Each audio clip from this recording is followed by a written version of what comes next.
Hello everybody, this is going to be a quick demo on the mapper portion of MapReduce. So let's talk about it real quick.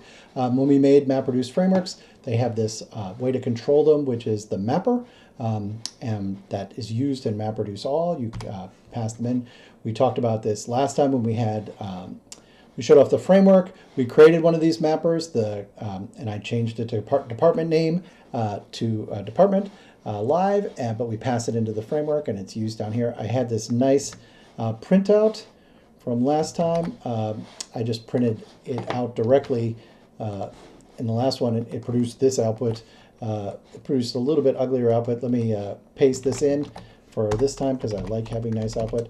If I run this now, I changed the thing to throw an exception right here. I changed this to not yet implemented. We're going to implement that now so we can see it in action.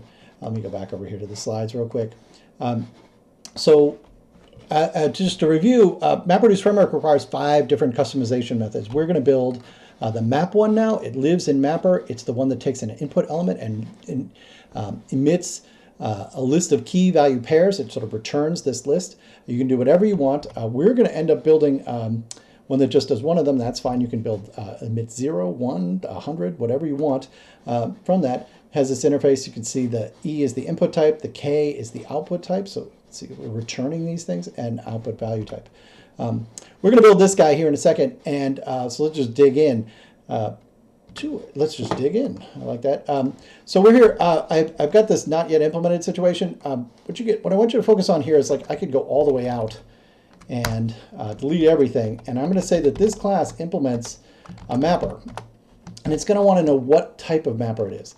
And I'm going to say we're going to accept courses, and you pass me a course, and I will emit the department and some double, which is going to be the total credits of, the total teaching credits. You take the credits for the course and multiply it by the total enrollment of all the sections of that course.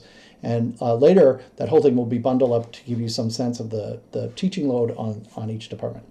Now this thing, I can say Alt Insert, which I like. I'm just getting used to IntelliJ. It has a lot of nice features. I can say override this method, which is going to be the map one, and it fills in everything for me. You can see right here what's going on. Like, you pass me a course, I will return some list of these key value pairs. I've chosen to make this interface return a map entry. You built default entry in this course, so you should be able to use that in building this. So the first task I'm going to do is, given this course, let's find out the total enrollment. And sometimes it'll give me a variable name I don't like. Feel free to change that to something more useful. So let's calculate the total enrollment. So let's start off with total enrollment. And we'll set that to 0. And then for each section and course sections, right? What we'll do is we will just take total enrollment plus equals the sections current enrollment. And that will give us a sense of how many students are in all these classes. The key that I want to admit, and sometimes I'll just do this, I'll say key, is the courses department. And the value, what I want to do is I'm going to make this a double, and we're going to say the value is going to be the total enrollment times the courses credits. And as we recall, this is a double because you can have 1.5 credits. We learned that in the whole thing. Now what I need to do is return a list. Now, one of the things I could do is I could say, like, make me a list of these entries. Not in them. Let me make a list of these things, right? Like, this is it, right? Like, make me a list of these, right? And that's going to be our results. And I can make, like, a new array list if I wanted. And then I could add a new default entry. We made that, right? That takes a key and a value.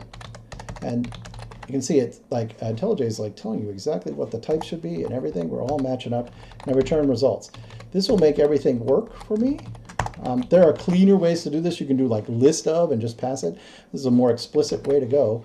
Now when I come back over to my department total credits, it should work and produce exactly the numbers that I want. Like I said, I changed this guy from the previous video just because I like it, where I'm going to say sysout, the entry sort of produces the same output as last time, where it prints out the full department and everything. I just kind of like having it indented and everything this way. You see we produced all these results. So back to our mapper.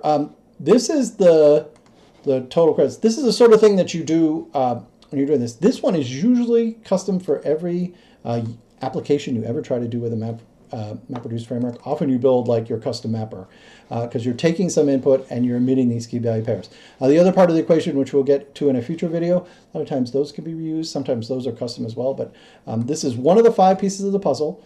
And we'll be building some of these in the first set of exercises in Studio. So good luck and have fun on these assignments.